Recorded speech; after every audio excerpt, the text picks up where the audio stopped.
Welcome to my show, baby.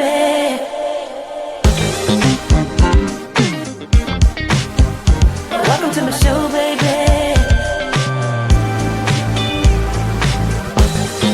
Wow.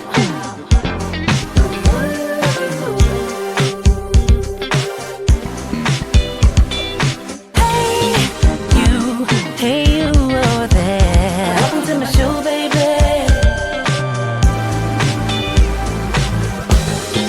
Wow.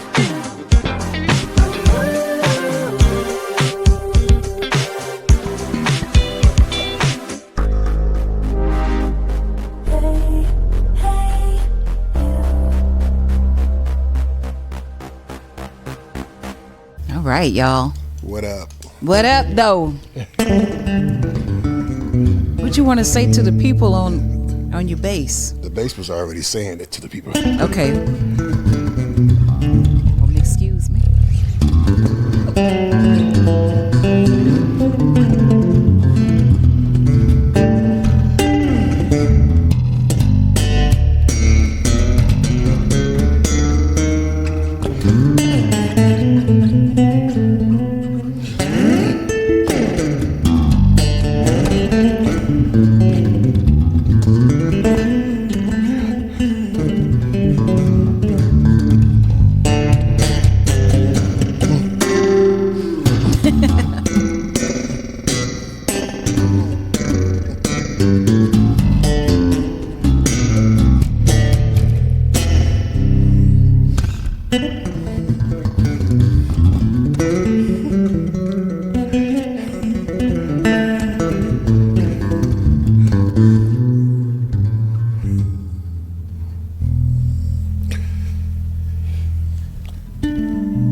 Man, okay. You said the bass was already talking to the people. Yeah. I almost feel like I don't even want to ask you any questions because we could just listen to this conversation. Oh my goodness. Wow, this is going to be a really, really unique conversation that we're going to have. Thank you and welcome to Live with Lane. I have an incredibly unique guest, if you will. I grew up in the sound that you are hearing, and my mission today is to basically respond to the people who are in shock when they find out that Chuck Smith is my dad. So we're going to talk to you guys today, and I want to say thank you for supporting me and being here, being a follower, a listener, and I hope that this conversation adds value to your life, because that's why we're here. Okay? I'd like to know, how did you feel growing up, having to hear all this every day, all night, all day? Has anybody ever asked you that? Wow. Nobody's. Wow. Did it matter? You know what? It's funny that you bring that up, Dad, because I wanted to talk a little bit about, you know, my ears being shaped by this experience. And first of all, I love it. I feel like I received the gift of music through you, and it's always been part of my life. Yeah. And it's actually paid off in a lot of ways, because I've had an opportunity to mix live sound in some venues, record my own music.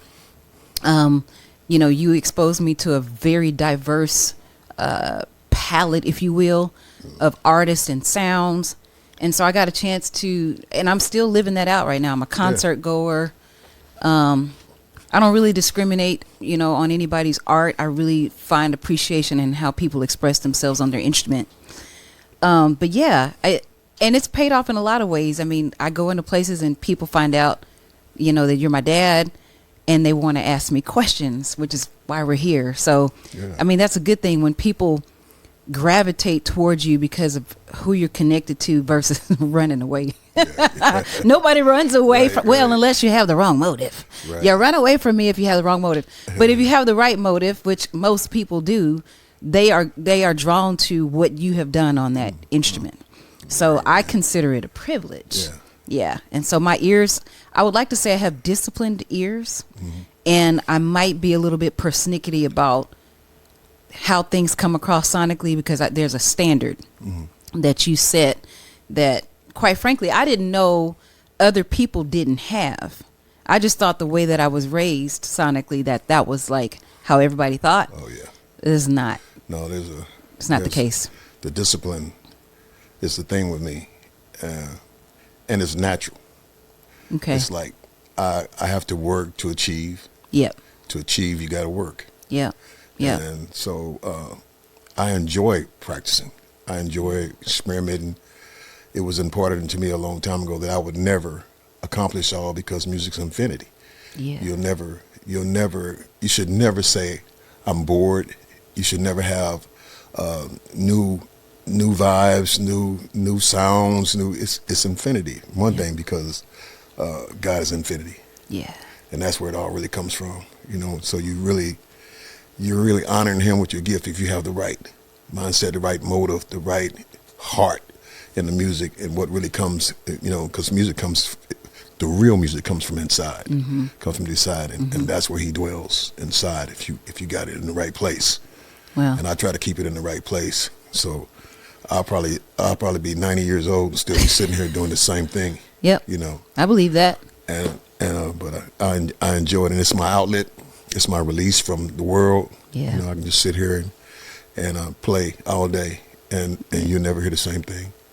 You know, because of the work put in there. You know, but I enjoy it. I enjoy the people I've played with. You know, that have imparted into me. Yeah. Other bass players, other guitar players, piano players who have inspired me. Wow. You know, and we don't want to go down that list. Oh man. You know, but actually we do. But sometimes I sit back and think, you know, was it the right path for my family, or was it the right path for me musically? And they actually meshed. They gel. So wow. I think I was good. I think it was good. Oh my goodness. You've said so many things that I want to dive into, but I want to ask you this question. Since you brought up family, and I'm a recording artist, I create art, you know, with music. What is your outlook or take on what I've created? Oh yeah. I'm amazed, but I'm not surprised, because at an early age, my whole dream and wish for the girls was to play an instrument and play music and produce and play. So you really have embellished it, you know. And like again, so the lifeline is still alive. Yeah. You know, when it goes down through you. Yeah. And the music that you've been producing, and from some of my peers, you know, I can say it, and then they be thinking I'm being biased. I say, oh, that's your daughter.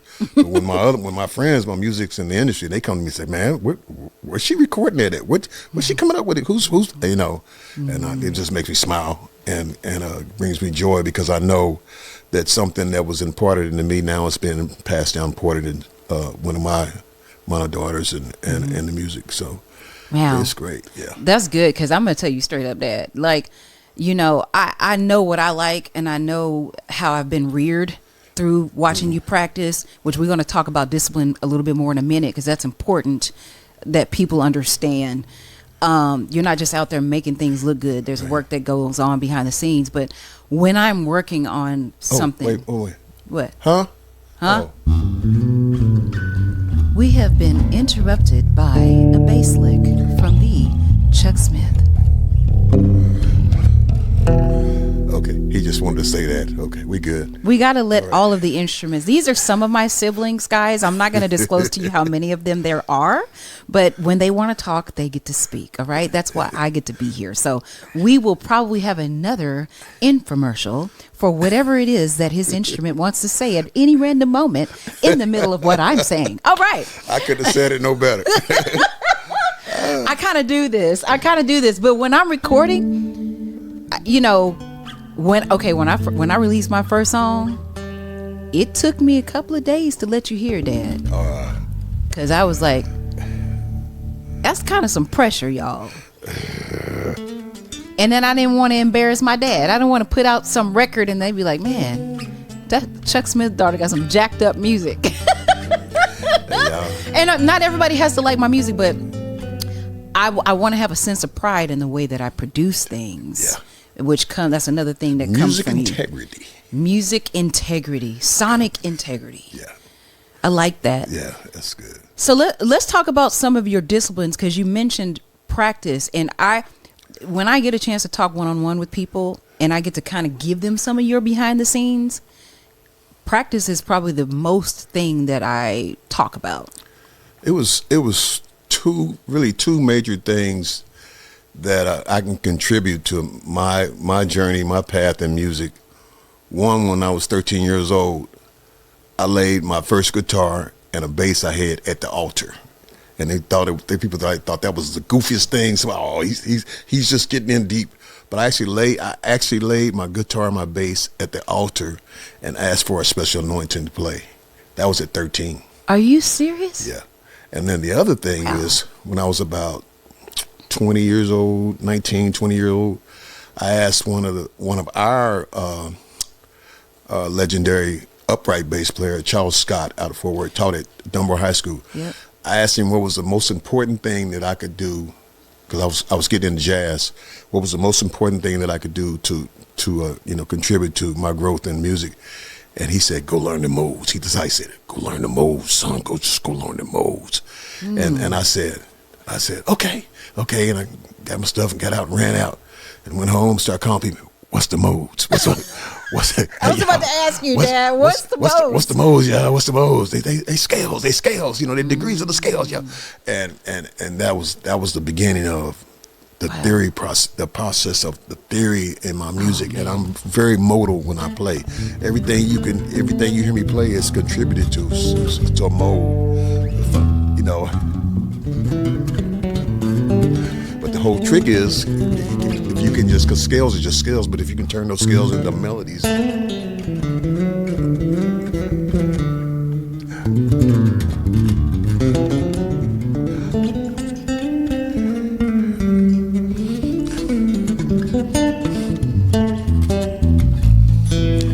Intervals, scales, chords, rhythms. So that in itself will give you rhythms.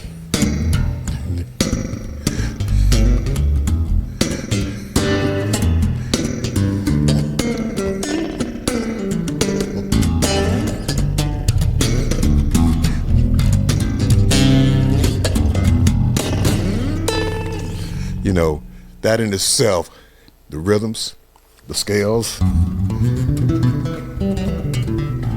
chords, the intervals. I love sixes, tens, sixes, thirds, six. And so you hear all that in my playing, and that's from practicing rhythms, scales, chords, intervals. And if you come in my office or in my music room studios, you're going to find some books. You're going to find some books. Very thick. If you go up in the attic, yep, you're going to find some books. Yep.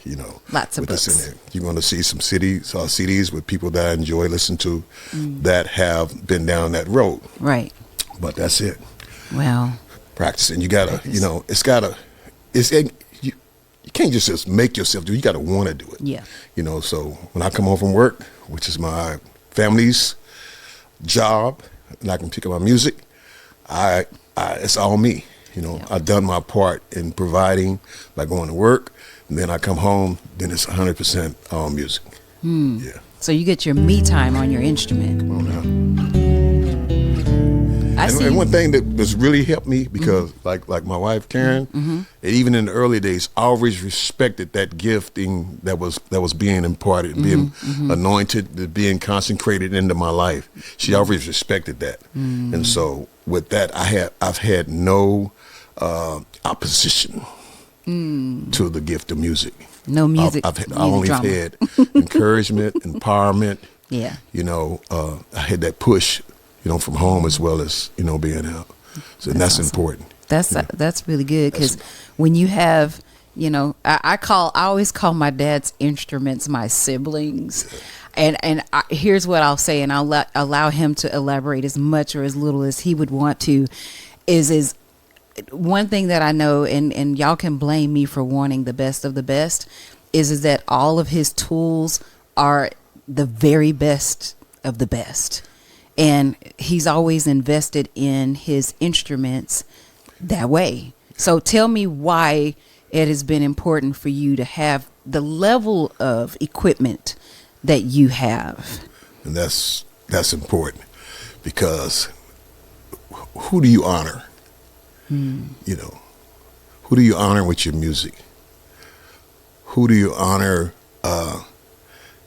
That the people that I honor the people that listen to my music, but the most important thing is I honor God with my music. And so I ask Him, and on the countless nights and countless days, say, God, provide me the best technology, the best instruments, the best mindset that I can honor you with.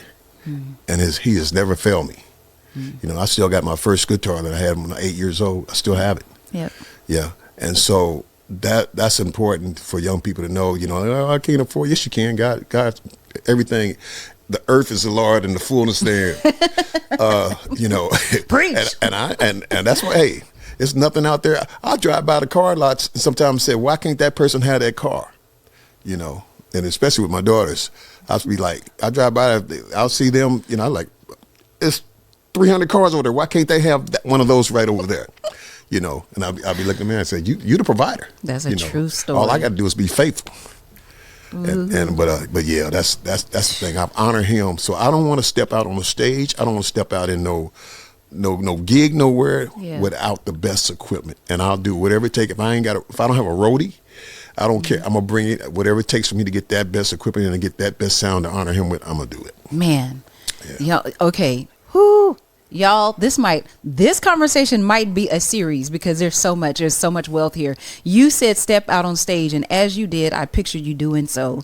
And it makes me wonder, because I don't know if I've ever seen you nervous. Nervous? Like, have you ever been, because you've been on stages all over the world. Have you ever had a moment that you were nervous to play? That's a good question. Because I've never seen it, but that doesn't mean that you haven't experienced being nervous. No.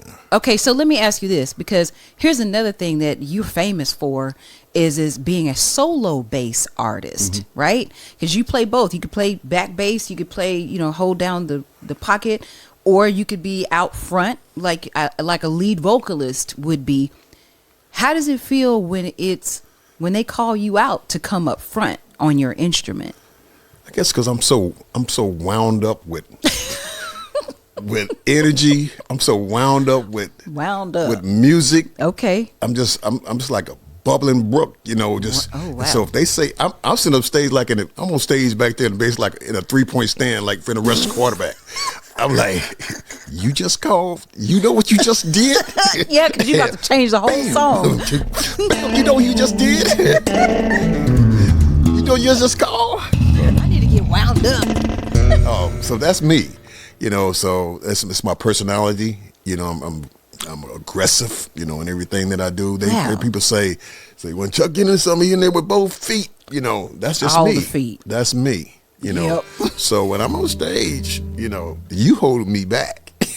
Wow, I didn't know that. Oh yeah. And I guess I shouldn't compare, because I've been such a behind the scenes girl from a production standpoint. I love helping people shine on that stage. I don't have to be out front, but my life has shifted in a way that I got to be out front now. But here's the other thing though, Lenish, is that are you disciplined enough and mature enough, because you on the back line, to provide what the artists need? Yeah. So I've got that learning, I got that teaching, and I have that understanding of my role. Yeah. But I'm still wound up. But I still understand my role is to make you sound the best, to make that music sound tight. Me and the drummer, we the backbone. Locked in. I was playing with a piano player out of Houston. He was talking. He was saying like, Houston. Man, I need you just play the bass like you riding across the desert. Wow. And you on a camel and you just Boom, you ain't going nowhere. Yes. Okay. Doom, doom.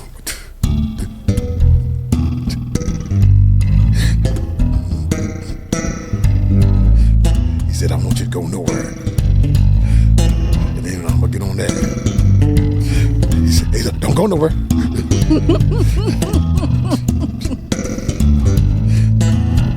You can give me a little bit. Okay. You know, but you got to understand. And so that's if you hired as a side man, a bass player, whatever, drummer, you got to understand your role and you got to take pride in it that you perform. You can do that better than anybody. And that's my whole mindset.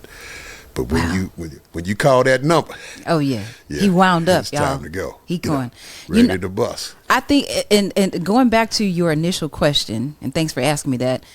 This kind of goes back into what was embedded in me as how you were responding. Bobby Loud, yeah, I remember. That was Bobby Loud. He was playing with Anita Baker.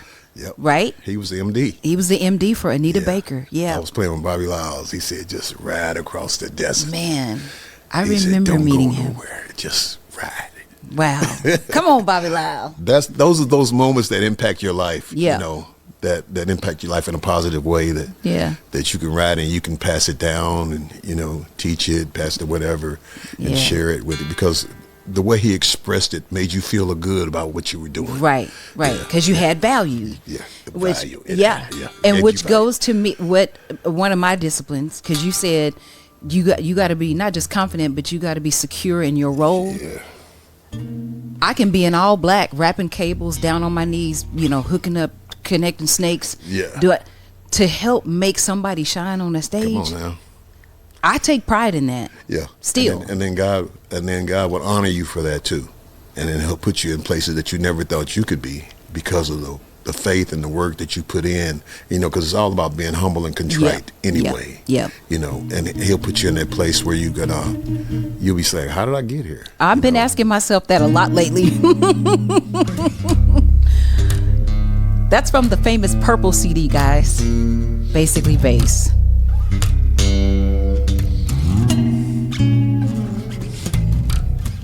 Yeah. Man, it's so funny that oh my gosh, my brain is like ping ponging right now because there's so many things. But since you started playing that, I believe it's called Agape Praise on the Basically Bass album, which was your first record produced by Asaph Ward. Asaph Alex Ward. Kansas City connection. Kansas City represent. It's so funny because a lot of musicians and producers that I talk to, they call this the Purple CD. Oh my gosh, I have the Purple CD. Oh, really? And so that's what I call it to people that understand the tribal languages, the Purple CD. Right. Yeah, oh man. So what bass are you playing today? Well, this is one of five warriors I got from JD. JD. And we just lost JD. Yeah. And so that makes these even more special. Yeah. That he's had an impartation into my life, instrument-wise. God used him. Yeah. And he would send me that oil. He said, this is anointed oil. Rub your bass down with this oil. JD, man, yeah. So, as a matter of fact, I just received 3 weeks ago a bass from JD. Which one? Oh, yeah, there it is right there. Is that this one right here? Yeah. They just delivered that one to me about 3-4 weeks ago. Oh wow. Yeah. Oh. And, his son Gabriel and Duran, prayers out to the family. Yeah, for sure. Prayers out to the family, Much love to the Warrior family. I remember meeting Mr. Warrior, I'm going to call him, at NAMM. Yeah. And he didn't know me. I just stopped by the booth just to say, hi, you make basses for my dad. And this man stopped everything he was doing before he even knew who I was. And it was like nothing else existed outside of me. And I was like, hey, I don't want to take up your time. He said, no, we have time. Wow. And he spent time with me and we talked. And I was like, let me get out of your way because it's NAMM, there's 1,000 people trying to talk to this man. And he spent time with me. And fast forward, he would send me scriptures and prayers. Right, he sure would. Via text. He's going to text you some scriptures. Text me scriptures and pictures of the family. So prayers up to the Warrior family. And love y'all, man. Yeah. he's made some incredible instruments for you. And this one, if I'm not mistaken, is this the one that's the fretless one? Yes, fretless. Yeah, which I'm excited to Yeah. hear you play. Yeah, we'll fretless. do some stuff with it. Yeah. On the next episode. Yeah, and we Also could have- absolutely. Yeah, I have one of Pavel's basses here, also Piccolo. Pavel. Shout out to Pavel. Pavel. Call me Pavel. I haven't talked to him. And it's one that I did pickle juice with. Not the one I did it with, but it's set up like that. Because that's the Piccolo. Yeah. So can you explain Piccolo? It's between a bass and a guitar. But anyway, it's my lowest string is D. Okay. On this. So if you imagine your D string on your bass, if it's tuned, normally B A D G, that's D. Right. So it'd be D G F C F. Piccolo And bass, y'all. that's the way I have it strong, and that's I why gotcha. I'll hit something for you. Okay. You want me to change out? I can change out. Yeah, let's do it. We're having fun. We're having bass conversations. Thank you so much for tuning in to Live with Lane. Tuning up the Piccolo bass, y'all, C and F. that he described as in between a guitar and a bass. It's just the range. Let's see what we got. Okay. Got your name on it. I'm gonna cut this one down a little bit. Get Okay. the volume down.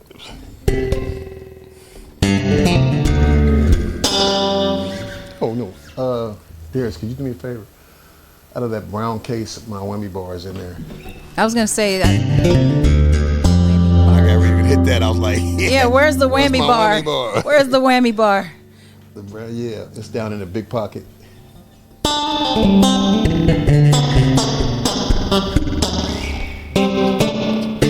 Yes, sir.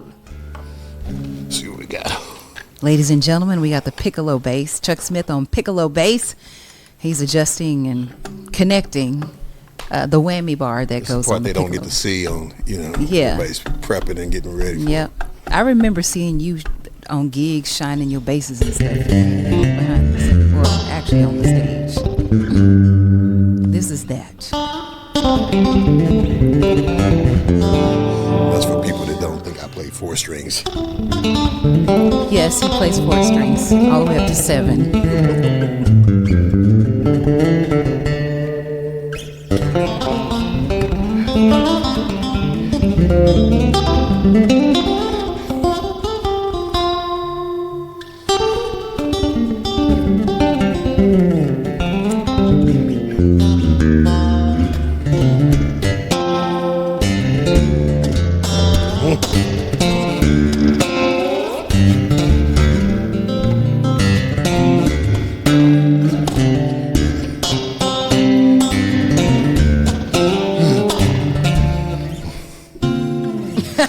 That's the Piccolo.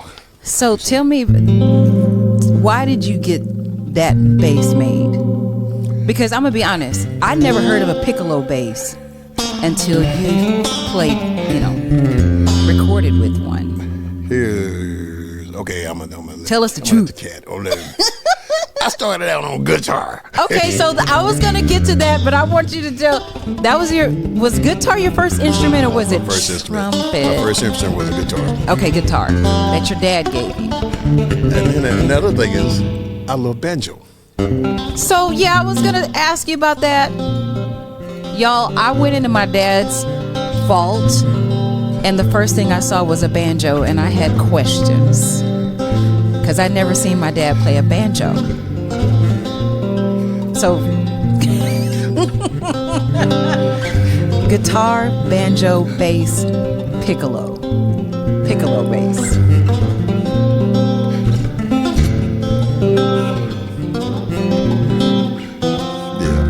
Yeah, so that was the thing. I always wanted that feel. Those banjo players here, that rolling finger.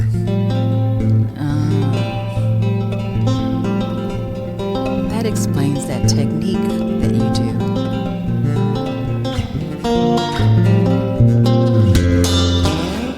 I'm rusty. I haven't played.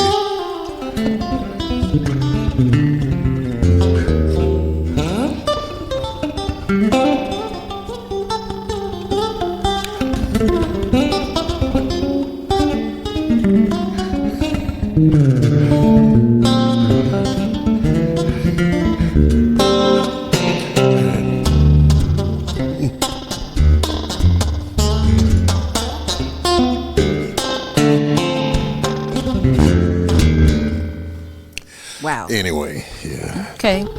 Harmonics. You play harmonics on every. Nah. Not on the Piccolo. I really wasn't into that. Like a lot of cats are, playing false harmonics. Yeah. If they want to, or just regular harmonics. No. Yeah, it's not your thing. And, but I just was fascinated with, the different string instruments. Like I said, I have, sevens, sixes, fives, and these fours, and then I have a guitars. Yep. Plural. Yes, guitars. Quite a few of them. But back to those. Yeah, you want to talk about these beautiful siblings I get here? emotional thinking about it. Yeah, no, I get it. You know what? So let's switch gears a little bit, and I want to talk about, because you got a pedal board over here. Tell us a little bit. Let us hear some stuff. There's a sax player out there. He's been around, the DFW area. Okay. And he's a gadget guy.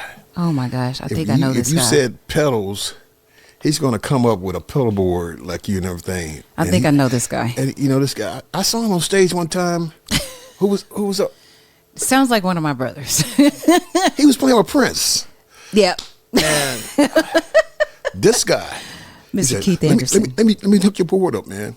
So he fixed me a pedal board up, and it was flashing, all color lights. Yep, and definitely production. Every pedal that I dreamed of, I have, it would be on it. But yeah, that was Keith Anderson, y'all. Give it. Shout out to Keith Anderson. Keith Anderson. He's definitely a gadget guy. guy. He can create and produce and put together everything. Yeah, he's very talented. Very talented, but that's Keith. So what are some of the brands of these pedals over here? I see EBS. Eventide. Okay. Electro Harmonics. Okay. I had a deal with EBS for a while there. I remember. Electronic, it's just mainly for soloing. I don't bring them out when I'm playing bass with somebody. I'm playing bass. Right. And I don't want. In fact, I want a clean, rich bass sound. Yeah. And so you won't see the pedal board. It's only when I'm doing my solo gigs or something like that you see that. And I'm into the natural sound of the bass. Yeah. Not enhanced like what I've been doing here. When I'm playing bass, I want you to just hear that wood. The wood. What that wood is made of. Yeah. Yeah, I want you to hear that. Strings, wood, and fingers. So speaking of strings, you're playing. Oh my gosh, Markley. DR strings. I used to love DR, but Warrior had their brand of strings also Warrior. that I really love. Okay, gotcha. That we used with him. Yeah. When I got my first Warrior bass, that's the first thing I said. What kind of strings are these? Yeah. So they had their deal. But yeah, I experimented with a lot of different strings for different tones. Yeah, so that's why I was asking, because everybody's got their own unique tone. Everybody. Yeah. Your tone is an attraction, though. So, like, what's your formula? Do you sit up and think, man, I want to create? Like, where does it come from? Fingers. Yeah, it's in your fingers. It's in your fingers. Your tone. You can get any instrument you want. 10 people can play it, and it's going to sound 10 different ways. Yep. It's the texture in your hands. It's how you relax. The more you relax with your hands, with your finger, the better. To me, the better the tone. If you have tension, then that's a whole nother. It's a growl, but it's all about. It's about being relaxed, and it's like it's an extension, And so, but when you get that texture in your finger, like you can get a guy that don't know anything about guitar or bass, and he'll pick up guitar. And you like, hey, you hear how you doing that? Yeah. And because he's relaxed, there's no tension, but that's the whole thing. You keep tension out, and you're able to play for hours. I remember in the early days when tension set in, I'd be like, my arms are curling up. Crap! Somebody give me some water. Give me some salt. Something. Some salt. It is. Somebody. You need some electrolytes. Relax. Just relax. Let it flow. Whew. That's a word. Relax. No tension in your playing, y'all. No tension in your showing up. Yeah. Man.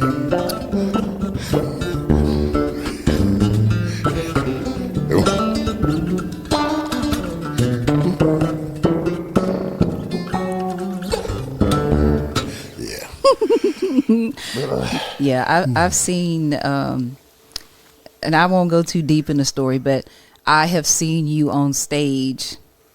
Well, I'm gonna say it a day after, or a day or two after a surgery. Oh yeah. And that was quite an eventful gig. Jonathan Butler. It was a Bishop Arts. Sure was. I think you were playing behind Althea Renee. Yep. And you had just had surgery. Yep. But you were so committed to the yes and the instrument. And it was doable. You know, you did it. But it was doable. You did it. Yeah. With my role, it was manageable. You know, it was manageable. Yeah. You did it. You were I very. about that. I haven't forgotten about it. I actually have some footage from that show on my YouTube, Really? and it was interesting because you were working through pain. You were playing through pain, and you were soloing like a crazy man because that's how people expect to experience you on a stage. So in that case, I'm standing on stage. They should have with you. felt pain. No, while I was playing. No, I felt pain because I was standing next to you. Yeah, but it was a good pain though. That's funny. It wasn't the blues that night. It was pain that night. It was a BB King Play the Deluxe. pain. I was like, don't you ever do that again. Why are we here? Yeah, Sean Curley was playing drums for Curly. Oh, man. You know, considering your journey and where you started, how long you've been on these instruments? I started bass at 19. Okay, guitar at 8. What? And guitar up to there. Mm-hmm. But reason I started playing bass was my brother-in-law, Bernard Johnson. Yep. Well, Shout out Uncle Bernard. My first gig too. He said, "I need a bass player. I need a bass player." I was like, "I can play bass. I play guitar. I can play bass." Wow. And went to a pawn shop. Got me that first. I think it was a Kingston or something like that, 4-string bass that I got, and showed up in a few weeks as a bass player. Wow. Yeah. And y'all played all over the world. All over the world. That's Jazz incredible. festivals everywhere. Yep. Jazz But festival. I didn't have no Kingston bass then though. No. He had upgraded by this time. The Lord had me then. The Lord had you. You had you at first, but he needed to see your dedication to the instrument, which didn't take long, by the way. Yeah. Yeah.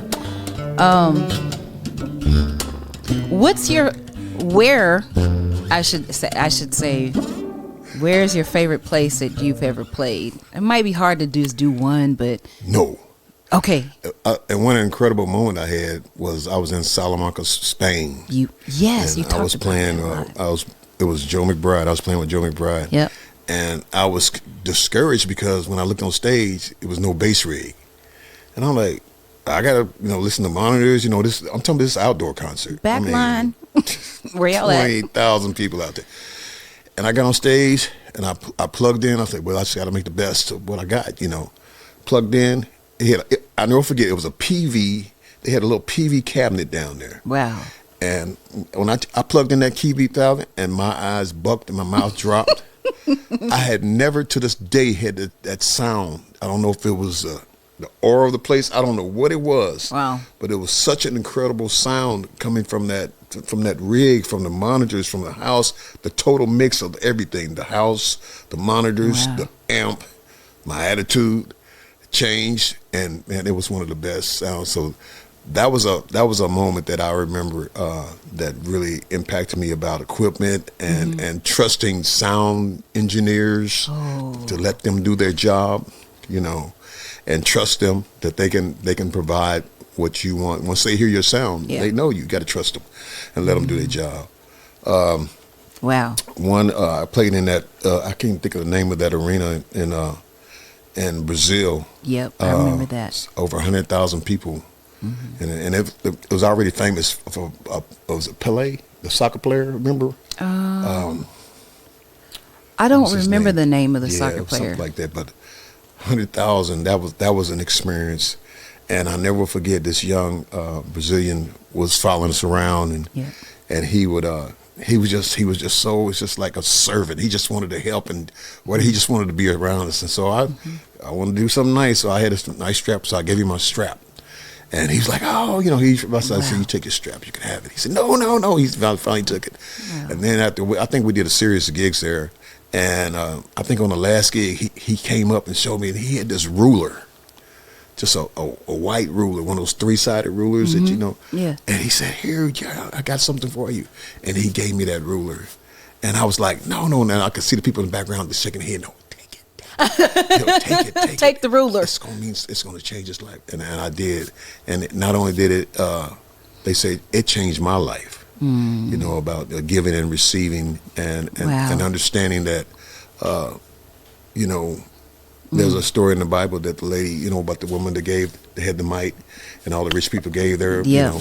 It was kind of that vibe. It's what he had was worth way more than what I had to give to him. Wow. And when I received that, it changed my life.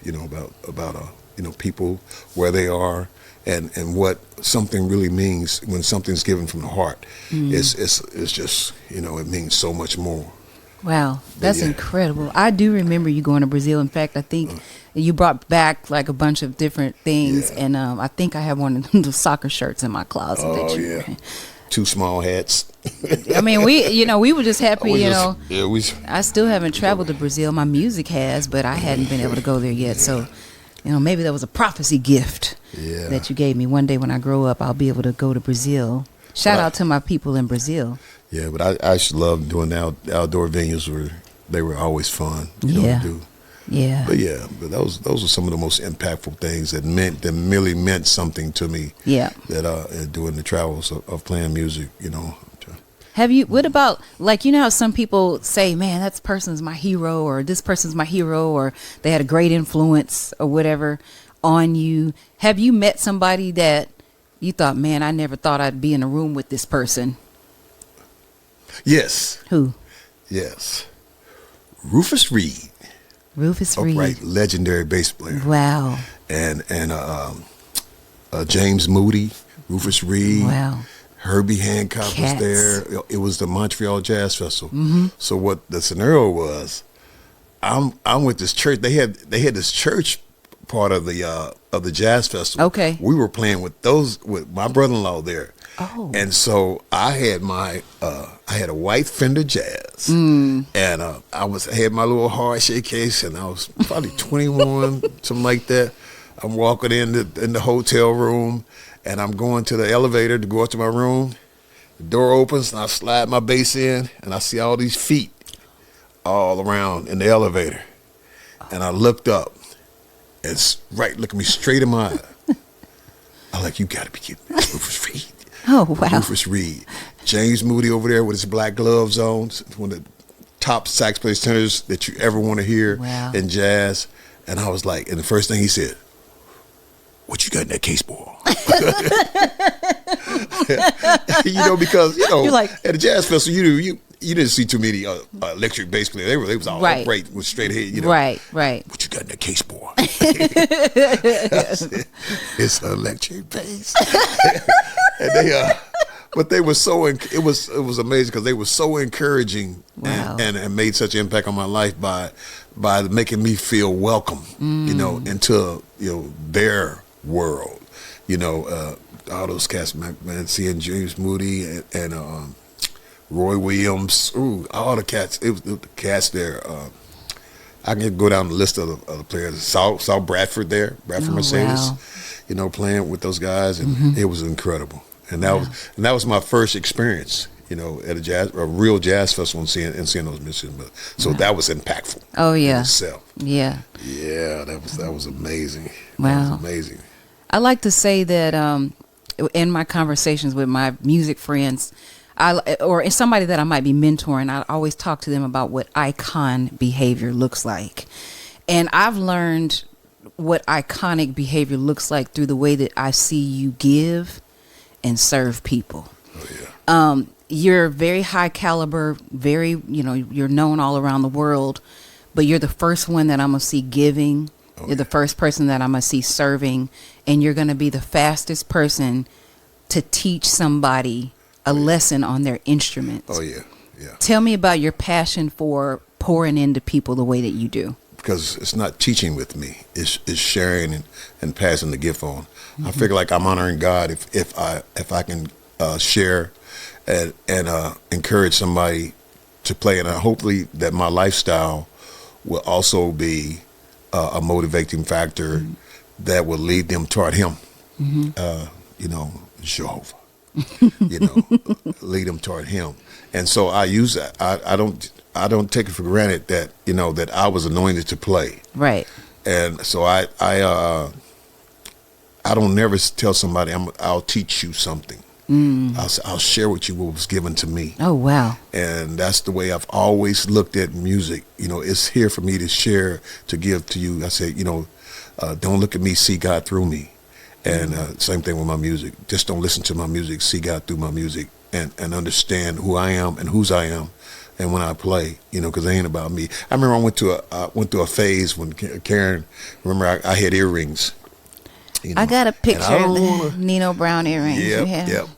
But it's not, and this is not for everybody. This was just for me. Sure. And so one time I just asked, I just asked God. I said, "Do they see you through me with this earring, or do they see the earrings?" And that's the reason I took the earrings off.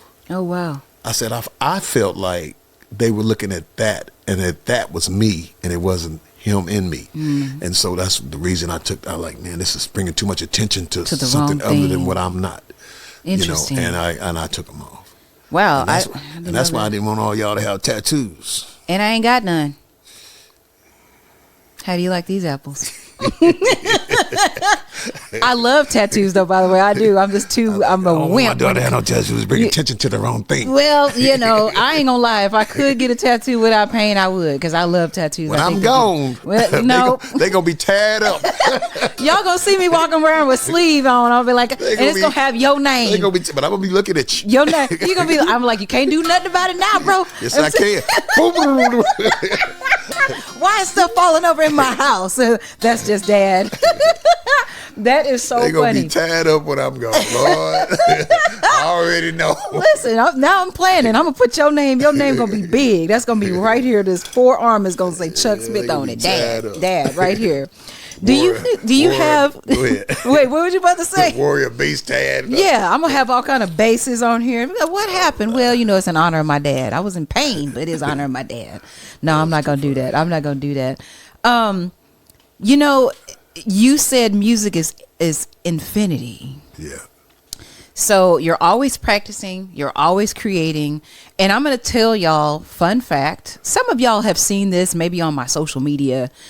Because I try to share when I know it's going to impact somebody's life in a positive way, which is a lot. A lot of the magic that I experience when he's on his instrument is happening before there are any cameras. And so when I hear his tone coming through a house PA or whatever, I'm running so I could capture something so that I could share it with you. What are you, if anything, working on right now? Working on me. Tell me about working that. On me right now. It's another chapter coming. Okay. And musically, it might be music. I think God is positioning me and getting me ready for another chapter in music, because music is infinite, so it's never gonna stop right. until I stop breathing with me. And so I think that's why all these instruments are coming. I think that's why things are being made available to me, because I'm being in position. And the more I read, and the more I pray, the more that I listen to His voice, I'm starting to understand what my role and what my submissive position is in Him through music. And I just can't wait, to find out what it's going to be, because I mean, like, for keyboards and guitars and the basses and the people that I'm meeting and stuff like that. I say, you positioning me for something. It's going to be something big. And so I'm just leaning on Him. When that time comes, you'll know. Oh, I know. I'm gonna get this. I hope I can be a part of that. I want to sit this one right here. Okay. All right. I don't know if it's tuned. Got the fretless bass, which I'm gonna tell y'all. I have a song called "Picture This" in my catalog that's available on all the platforms. You'll hear my dad playing fretless. bass on. It's my favorite sound. One of my favorites. I got a lot of favorite sounds, but fretless. The mood and the emotion, I think, that kind of shines through fretless is something special to me. We had 200 D.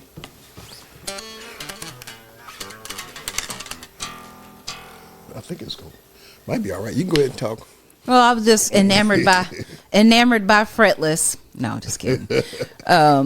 Shameless plug. Go listen to my music. But I'm hoping, and this is just me being, I'm going to say biased and a fan. Y'all, I'm a fan, and I can divide being the daughter of and being a fan of. I know how to be in both of those spaces, independently and together. But anyways, the song Picture This, you should go listen to it and hear his interpretation on this song. But are you working on some music? I'm hoping. I mean, I know you're always doing music. That's every day. But are we going to get like another album? Oh, yeah. It depends on how y'all do with y'all technology y'all got now. Oh. Can you turn it up? Oh, yeah.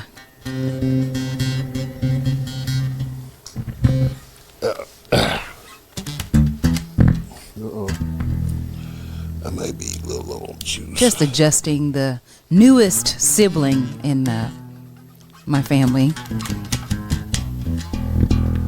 Something's going on with that. Turn up a little bit. Hold on. Thank you all for being here while we are warming up the new baby. Thanks for following. Thanks for watching. Share this with somebody that you know would be encouraged by this conversation. And especially listening to that.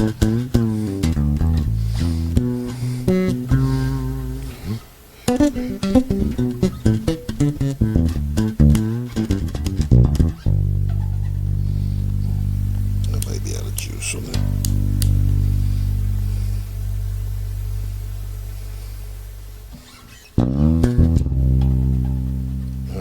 I think my battery's gone.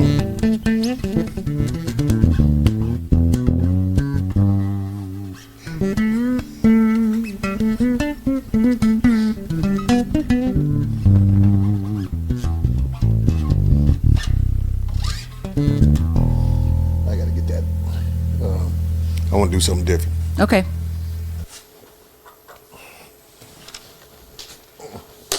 And I don't think it's this. I think I'm outside the juice, out of the base.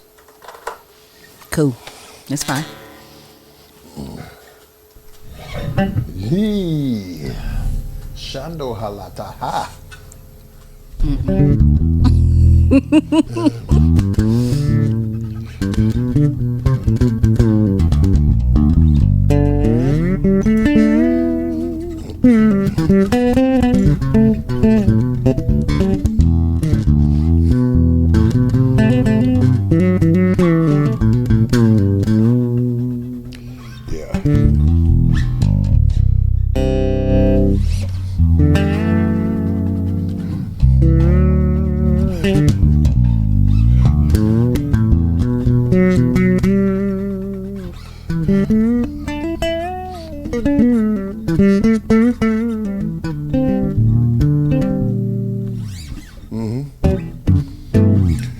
Yeah, this is the newest one. Yeah, I think that newest one got a lot to say on some records that I'm working on. That wasn't a joke. I do be calling my daddy like, Dad, I got this record. I need bass. Privileged to be able to do that. So thank you. Yeah, this is a masterpiece here. Yeah, I agree. It's beautiful.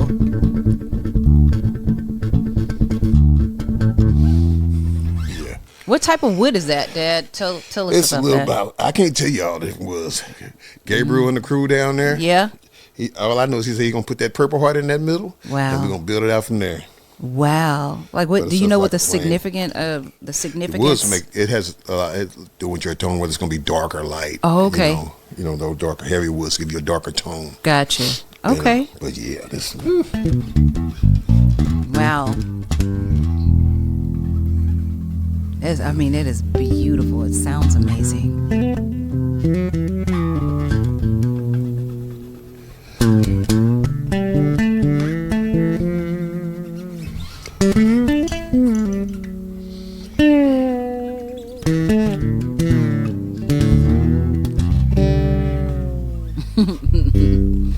Yeah. No, I'm excited to hear you play that stuff come out of here. Yeah. I think this is part of that vision about what's fixing to happen also. Yeah. It's going to be a big part of it. What's fixing to happen, y'all? Yeah. I always got records loaded up that I'm ready to be like, Dad, can you put some bass on? So yeah, I'm definitely placing an order right now for that sound on something. It's time to eat. So ladies and gentlemen, thank you so much for tuning in today with Live with Lane, featuring There's No Secret to the World, my dad, the incredible, the incomparable Chuck Smith. There we are. Listen, I'm not asking you to share this so I can run up numbers. I know that what was talked about and discussed in this conversation is going to add value to the lives of people, and especially the ones that I'm most passionate about, which is our creative community. Like we are creative, we are creators, and so share this with somebody and let me know what you think. Talk to me in the comments, reach out. I have a feeling that this ain't gonna be the last time that I talk to my dad on camera with the siblings, because there are others.